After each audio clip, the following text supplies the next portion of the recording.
Good evening, Philippines and the world. Today is Wednesday, May 27, 2020. Join us in the next minutes as we deliver today's top stories around the globe. I am Harleen Delgado. We are also seen in 1,935 satellite monitoring centers nationwide and via live streaming worldwide through the UNTV News and Rescue social media accounts and our website, untvweb.com. I am William Theo.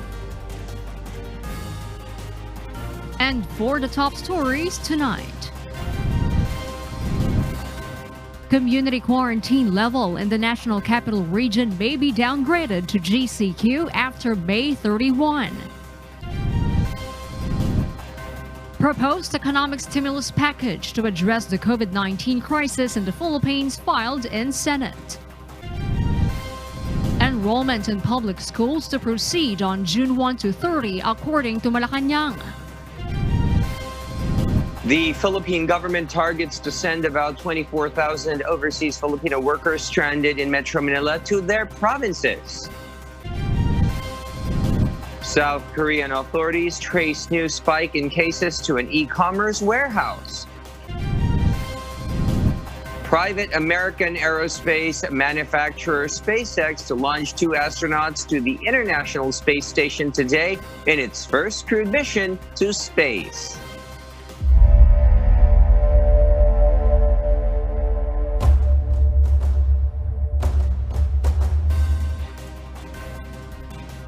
First in the news, Malacanang says the chances are Metro Manila will wake up to general community quarantine after May 31st, the day when modified enhanced community quarantine expires. Our Malacanang correspondent Rosalie Cos will be with us tonight live. Good evening, Rosalie. Good evening, Harleen. Rosalie, the IATF on COVID-19 convenes today. What are the updates on this? That's right, Harleen. The Interagency Task Force Against COVID-19 meets today to come up with a final decision on the fate of the modified enhanced community quarantine in Metro Manila and other parts of the country after May 31.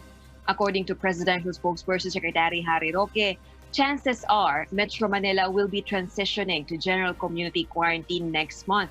This has also been recommended by National Task Force on COVID-19 Chief Implementer Cardito Galvez, as well as Interior Secretary Eduardo Año. The Metro Manila Council, or MMC, composed of the 17 local chief executives of Metro Manila, have recommended to the IATF to place the NCR under GCQ. All right, Rosalie, under GCQ, will public transportation resume? Yes, Harleen, once placed under GCQ, public transportation will be allowed to resume for the reason that a high number of employees will return to work, although with a limited capacity. Harleen, also Presidential Spokesperson Harry Roque appealed to the public and private sector to finalize their work scheme so that 50% should work on site while the other 50% will work from home. All right, thank you, Rosalie Cos, for those updates. Meanwhile, the Health Department reports more than 300 new cases of coronavirus infection in the country yesterday and today. Those numbers are considered highly daily counts since April. Aiko Miguel, our health correspondent, will explain why. The average numbers of daily recorded COVID-19 cases this month range from more than 100 to more than 200. But yesterday, the country's health department recorded a jump of 350 new cases. This, according to the DOH, is the highest daily count this month since the last April 6th, when the DOH reported 414 cases. And this afternoon, the DOH reported 380 new cases. Health officials attribute the mounting of cases to the test made on returning OFWs. These are not all OFWs. So, meron hong halo na may OFWs kasi sabi nga natin, nakakadagdag po sila ngayon sa mga bilang natin ng mga kaso. Ngunit, pag tinignan ho natin, most of the cases pa rin aside from the OFWs came from NCR. This is considered an artificial rise in number, Undersecretary Vergere added. Still, most of the new cases are recorded in the National Capital Region. Undersecretary Vergere also reported today the NCR has a case doubling time of 6 days, compared to only 2 days when community coronavirus measures were not yet implemented. Meanwhile, Health Secretary Duque orders 24-hour operations of licensed testing laboratories in the country to meet the 30,000 daily target testing capacity. The DOH explains other testing laboratories should fast-track their work to help ease the backlog specimen that need results. The country has 42 licensed COVID-19 testing laboratories as of today. Aiko Miguel, UNTV News and Rescue. We serve the people, we give glory to God. From 18, the number of COVID-19 cases in Talisay City, Cebu Province rose to 43, while the city is under a modified enhanced community quarantine. City Mayor Gerald Anthony Gullias Jr. explained the rise in cases is due to intensified contact tracing efforts. Officials say some of the new confirmed cases have had direct contact with the first COVID-19 patients in the city, including 2 contacts of patient number 8 and 6 contacts of patient number 10. The city has also magnified its investigation into influenza-like illnesses so that anyone with symptoms can be isolated and swabbed right away. Authorities are also considering zoning restrictions to prevent community transmission. Meanwhile, the Department of Health says the country needs 95,000 more contact tracers to boost the country's response to the COVID-19 pandemic. The DOH reported last week there are 38,000 contact tracers at present. Health Undersecretary Maria Rosario Vergere confirms this is far from the 126,000 benchmark to meet the standard set by the World Health Organization. There must be 1 contact tracer for every 800 people, according to the WHO. Yusek Vergere adds the discussion on the salary of contact tracers is underway, but assures it will be in accordance with the Civil Service Commission's provided salary. WHO Philippines even recommended last week the country has to accelerate its tracing efforts to isolate and quarantine direct contacts of COVID-19 confirmed cases. In this manner, the government will have stronger ability to stop COVID-19 transmission and defeat the invisible enemy. At ito pong 95,000 na sinasabi, kagaya ng sabi nyo, amin pong hihingi ng tulong ng ating mga local government units para makahanap po tayo nitong ating mga contact tracers na ito. The Department of Health clarifies it will continue using hydroxychloroquine on patients who have received the anti-malarial drug before and not on new COVID-19 patients who will join the Solidarity trial. Patients who have begun the trial will continue to finish their dosages with close monitoring. The DOH also clarifies there is no Solidarity trial for COVID-19 vaccines yet, but only for drug combinations. The Health Department adds that the 110 candidate coronavirus vaccines, which experts are testing and studying, are still on the clinical trial phase. The Department of Foreign Affairs, or DFA, reported today 29 new confirmed COVID-19 cases among our kababayan across 4 major geographical regions.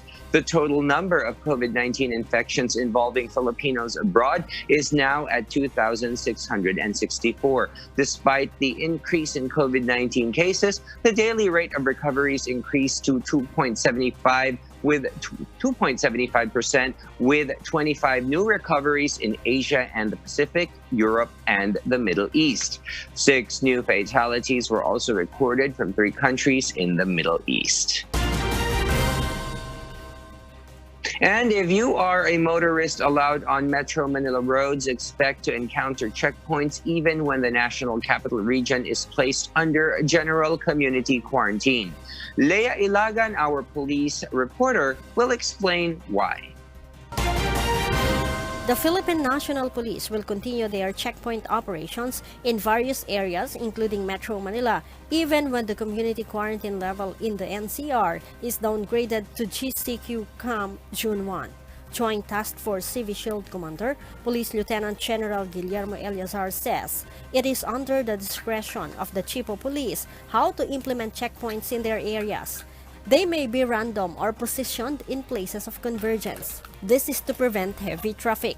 General Eleazar adds they will intensify the mobile checkpoints implemented by the PNP Highway Patrol Group. The Joint Task Force Civil Shield Commander explains that checkpoints are part of the PNP's anti-criminality campaign, so they will not stop checkpoint operations. They will also implement stricter inspection in business establishments, like shopping malls, as to how the minimum health protocols set by the country's health department are followed. Dapat nga na magsagawa ng mas maraming inspection kasi doon natin makikita ngayon kung andun ba yung pagsunod sa mga protocol set by DOH. At sa pakipag-unayan at sa tulong itong mga mall and establishment management and security offices nila, ay makapagsagawa tayo ng tamang implementasyon nitong mga guidelines nito.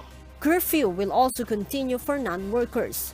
Eleazar adds the police will no longer look for quarantine passes in areas under GCQ. Instead, they will strictly monitor wearing of face masks and compliance with physical distancing protocols.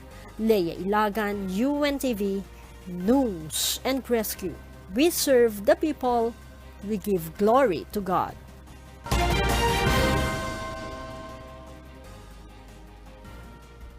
William, we are on board the UNTV radio mobile booth and we are experiencing some light rains here in our area in Barangay 28 in Caloocan City, which has been placed under targeted lockdown. Let's take a look outside. Residents are prohibited to go outside of their houses except for frontliners and essential workers. We can see some road barriers in various streets outside, and those who are entering and leaving the area need to present their IDs and certificates of employment. It was the Barangay Council that asked the Caloocan City government to place the area under lockdown due to growing number of COVID-19 cases.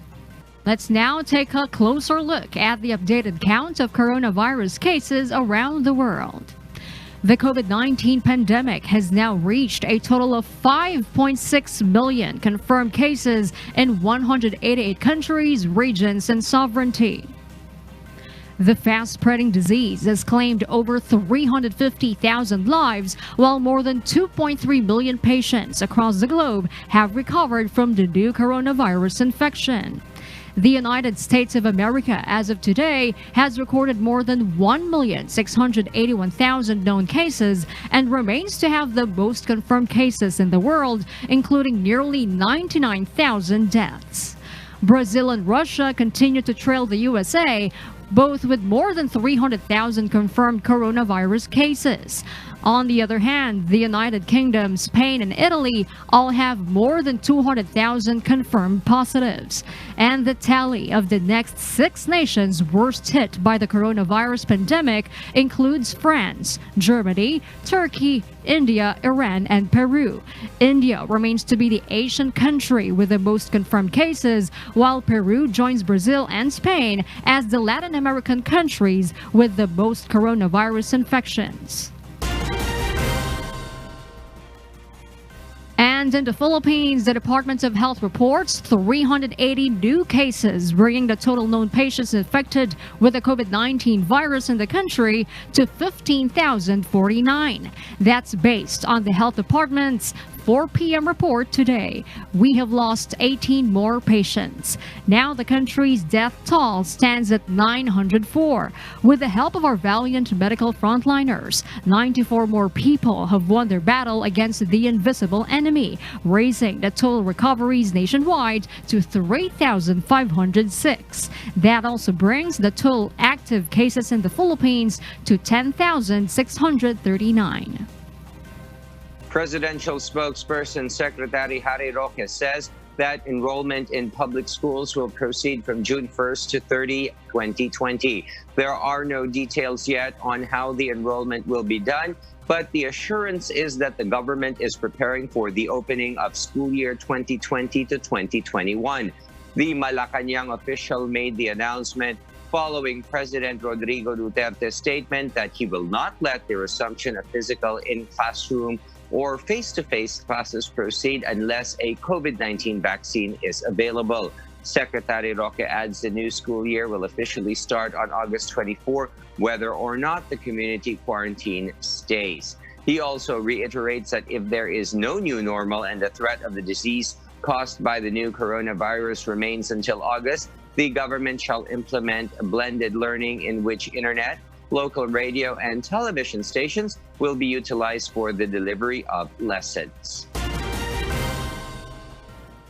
And despite recommending to downgrade Metro Manila to general community quarantine after May 31st, the Metro Manila mayors prefer not to allow the resumption of public utility buses, jeepneys, and UV Express vans. Joanne Nano tells us why.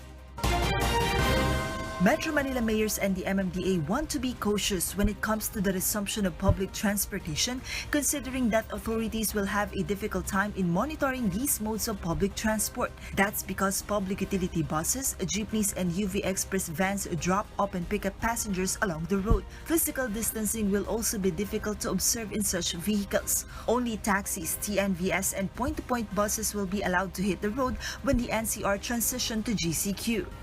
Ang kailangan kasi, matuto muna talaga tayo sa disiplina. Hindi na po pwede yung katulad natin sa kalsada, nag-aabang lahat, na yung mga jeep natin kahit saan pumapara, nagsasakay.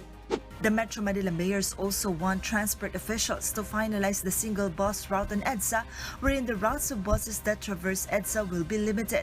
A dedicated lane will be allotted so buses can travel faster. The Metro Manila mayors also unanimously approved the implementation of modified number coding on private vehicles. Under the scheme, private vehicles are allowed to travel even if they are covered by the coding scheme, provided there are at least 2 passengers or more and physical distancing is observed based on the IATF guidelines.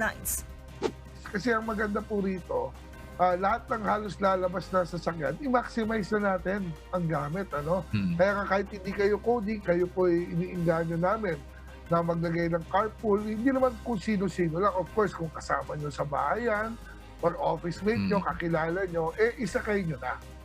The MMDA exempts all frontliners from the modified coding scheme following backlashes as some find it discriminatory. Joanna, UNTV News and Rescue. We serve the people, we give glory to God. A group of jeepney drivers and operators in Quezon City await the national government's assistance. Some of them say their kids are without diapers and no money to buy their families' meals. Ray Pelayo, who interviewed the group spokesperson today, will tell us why. Some 200 members of the Tandangsora Visayas Avenue Quezon City Hall Operators and Drivers Association Incorporated are without a job for more than 2.5 months now due to the implementation of the community quarantine in Metro Manila. The group's spokesperson Jude Resio said they just go out of their way to earn somehow and have something to eat. Nagugutom na ang pamilya nila. Mga anak nila nakahubo na dahil walang pambili ng diaper, walang pambiling gatas. Some of their members ask help from motorists passing by their terminal. Help from individuals and groups come, including some assistance from UNTV's Serbisyong Bayanihan.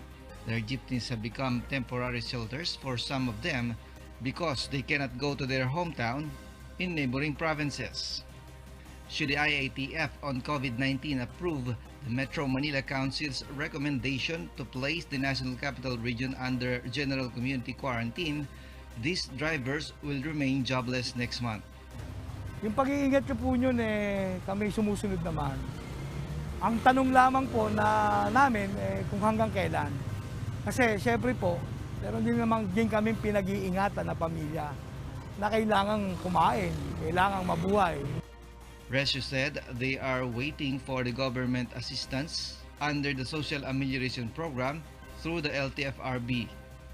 More than half of their members had received the Quezon City government's 2,000 peso assistance for each driver. Ray Pelayo, UNTV News and Rescue. We serve the people, we give glory to God. The Butuan City Council has passed a resolution appealing to the Interagency Task Force on COVID-19 to allow motorbike riders to have one back rider max per motorcycle, either a spouse or a child. City Councilor Cromwell Nortega explains this is the city's response to the requests of the residents to allow such policy. Once approved by the IATF, the city will ensure the one back ride policy will not be abused by any means. Riders and back riders who are married couples need to show their barangay pass, marriage certificate, and IDs to prove their identity and relationship. The IATF, for its part, has yet to respond to the Butuan City Council's appeal.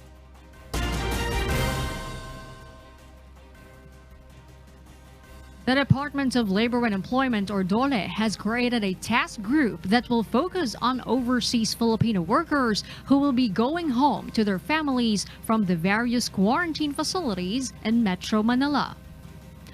DOLE's target is to send about 24,000 returning Filipino workers who are now in the National Capital Region. Lawmakers, for their part, appealed to the Labor Department to provide the details of returning OFWs so that local governments can prepare the necessary accommodation and other measures. Some local government units will not impose mandatory quarantine on overseas Filipino workers returning to their hometowns and provinces. Dante Amento will give the details why. Stranded returning overseas Filipino workers here in the National Capital Region have started to go back to their hometowns and provinces. That is after satisfying their 14-day quarantine period and yielding negative for COVID-19. Jose Carcasona is one of the returning sea-based OFWs. He had been stranded in Metro Manila for about 2 months now. He was able to return to Bohol today. Naubos lang sa quarantine yung bakasyon. Wala tayong magawa kasi nangyari kasi itong pandemic. The Interior Department has earlier directed the local governments to decide whether to impose quarantine or not on returning OFWs. But in the case of Legazpi City, Albay, Mayor Noel Rosal confirms that they will not require such quarantine period. What they will do is ask for the certificate of quarantine completion in Metro Manila, as well as clearance or proof they are negative for COVID-19. However, an OFW returning to Legazpi City will still have to undergo a swab test. Mayor Rosal assures the results will come out within the day. All those who will yield negative for coronavirus infection will be allowed to go home. On the other hand, if a result turns out positive for COVID-19, the returning OFW will be sent to a hospital for treatment. Pagdating ko dito, wala kaming dinideny, meron lang kaming proseso. The same scenario happens in Iloilo City, where all returning OFWs must undergo a swab test. The Iloilo City government says there is enough supply of testing kits in the city. Dante Amento, UNTV News and Rescue. We serve the people. We give glory to God.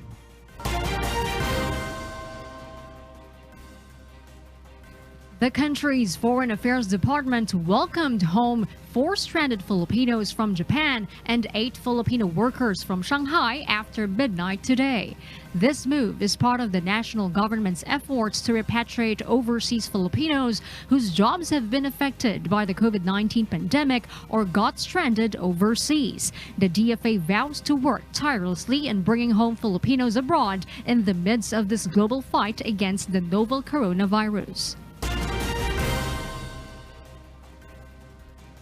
The country's Labor Department pushes to lengthen the work period of the beneficiaries of its Tupad program. Vincent Arboleda will tell us why.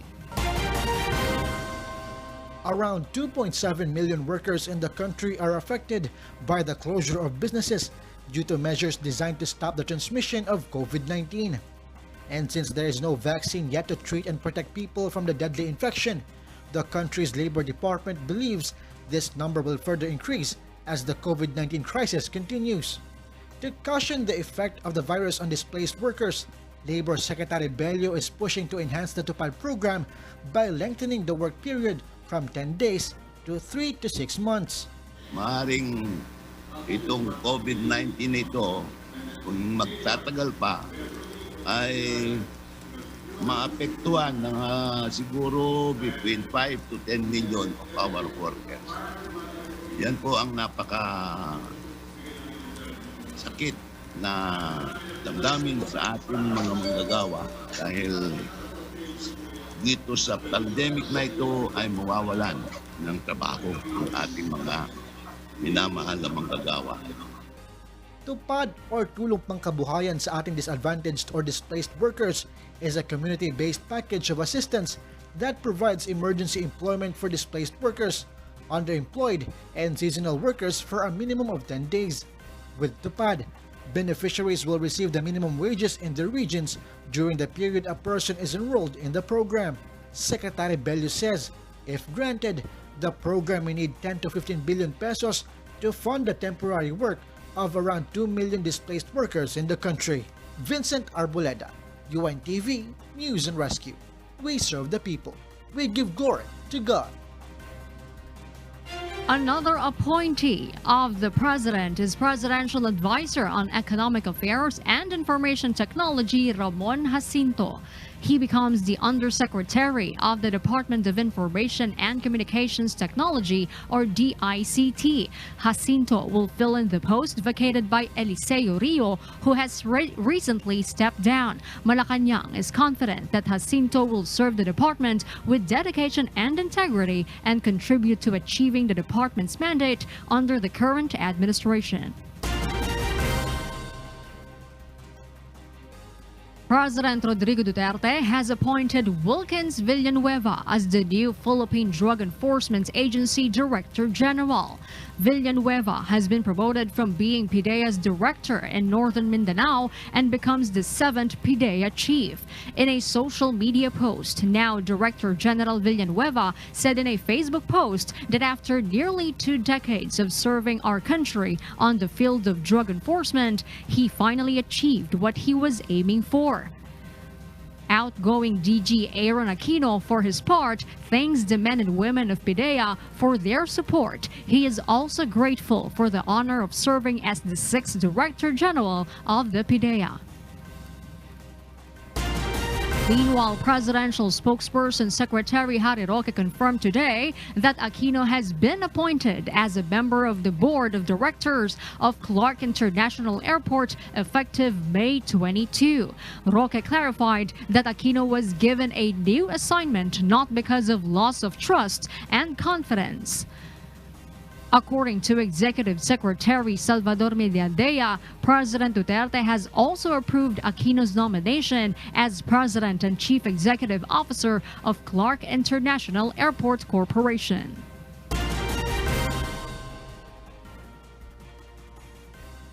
A bill was filed today in Senate that aims to respond to the COVID-19 crisis in the country. This proposal is expected to be deliberated before the Congress adjourns.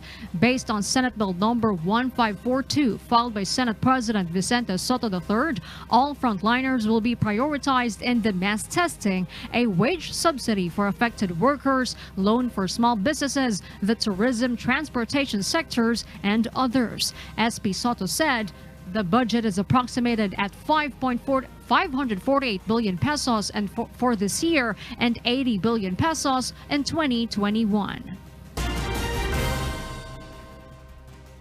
The National Telecommunications Commission, or NTC, has expressed support on a proposed measure seeking the non-expiration of franchises with renewal applications pending in Congress. Senate Bill number 1530, filed by Senate Minority Leader Franklin Drilon, aims to include franchise in Book 7, Chapter 3, Section 18 of the Administrative Code of the Philippines, which states that an existing license of a licensee who has made a timely and sufficient renewal application shall not expire until the application has been finally determined. In the committee hearing this morning, NTC says that the measure will fill in the gap in the law, noting that they are following Republic Act 3846, or the Radio Control Law, which provides that no person or firm can operate a radio station without having first obtained a congressional franchise. malaking bagay po ito para po ma-fix yung pong gap dun sa batas, para po kapag may pending matters ay ito po ay may consider na buhay pa.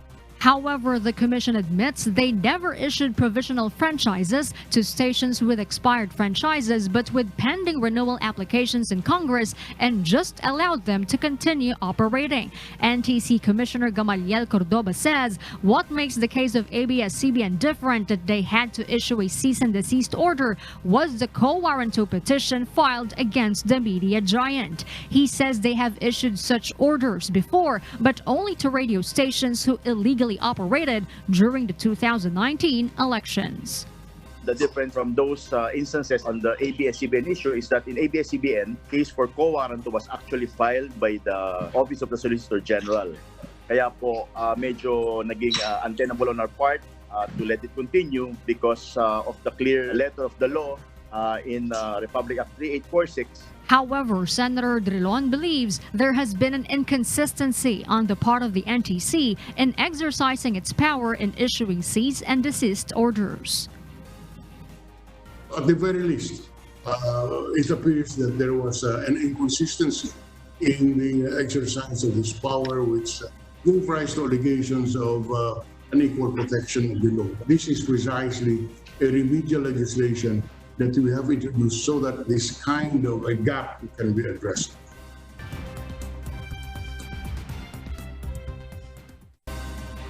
And for the news abroad, here's Kath Dumaraos live from Bangkok, Thailand. Good evening, Kath. Good evening, William, and of course to you, Diego and Herlene. Kath, what have you got for us this evening?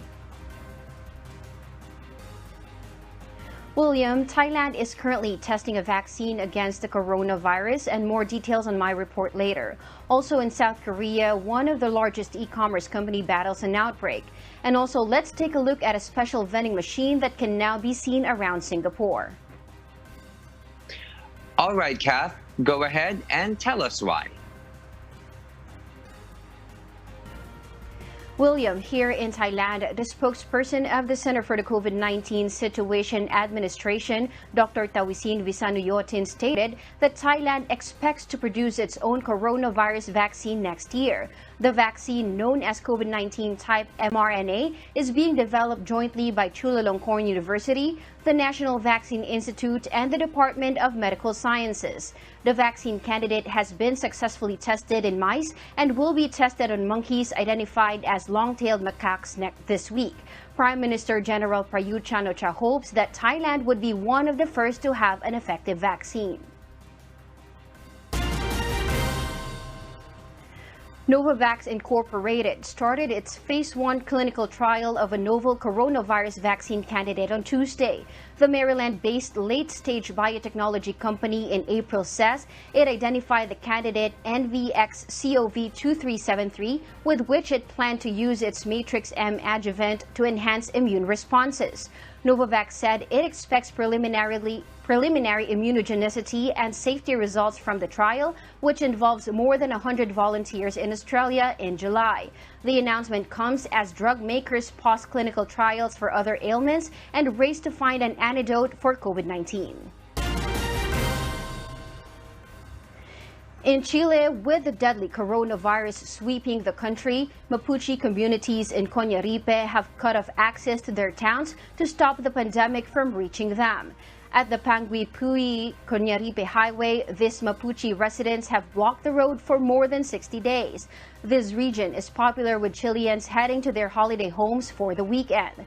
The indigenous residents say their communities are coronavirus-free and that they want to keep it that way. A local Mapuche said their community is far from the regional hospital, about 115 kilometers from Valdivia, a neighboring city.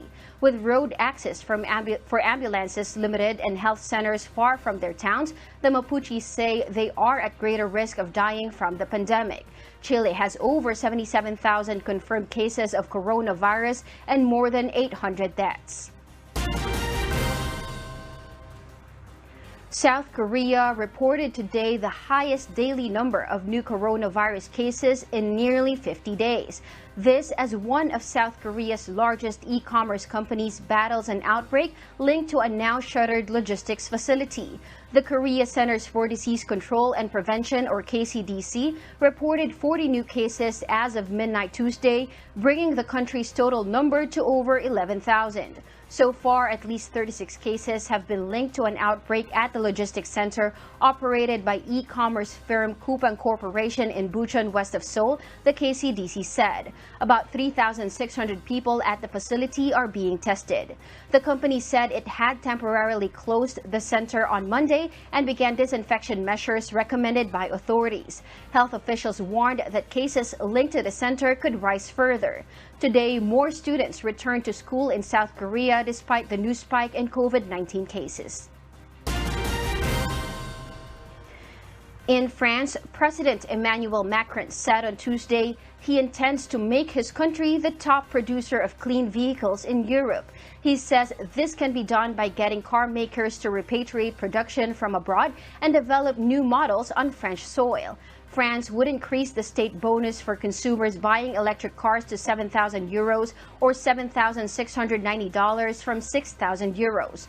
No car model currently produced in France should be manufactured in other countries, he added.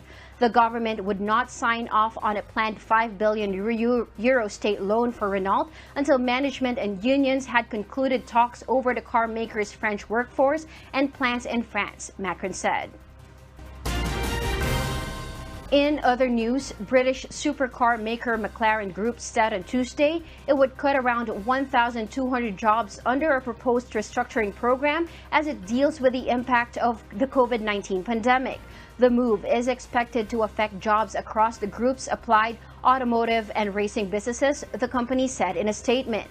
McLaren added the cancellation of motorsports event, the suspension of manufacturing and retail activities around the world, and reduced demand for technology solutions have led to a sudden impact on the group's revenue-generating activities.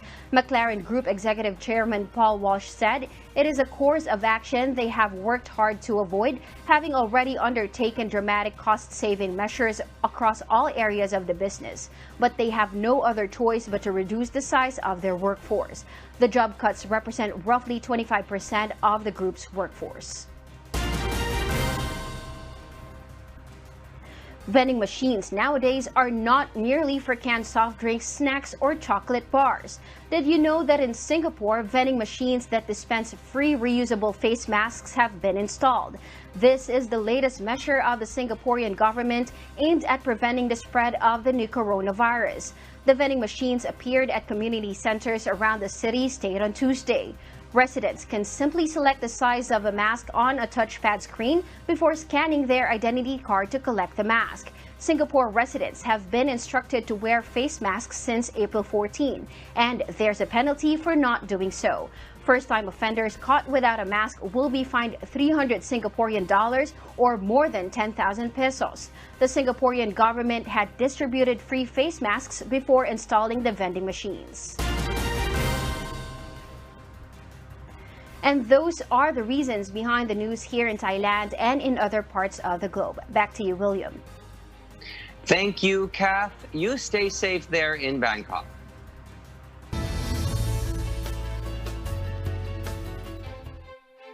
SpaceX and NASA will launch 2 American astronauts to the International Space Station.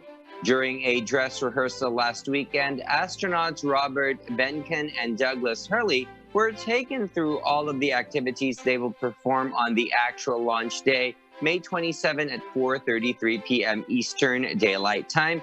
That's 4:33 Thursday morning, Manila time. Space Exploration Technology Corp's launch one of its first crewed missions from NASA's Kennedy Space Center in Florida will put an end to the U.S. Space Agency's 9-year hiatus in human spaceflight. The launch, which will be attended by President Donald Trump, is crucial for SpaceX CEO Elon Musk as well as NASA. Musk said on Tuesday that $346.2 million has been raised in a new round of funding.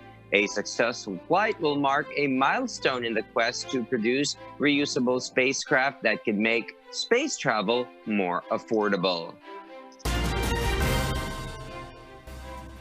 And those are the reasons behind the news, May 27, 2020. I am Harleen Delgado. We serve the people. We give glory to God. And I am William Theo. Because we need to know, we will always ask why. Good evening.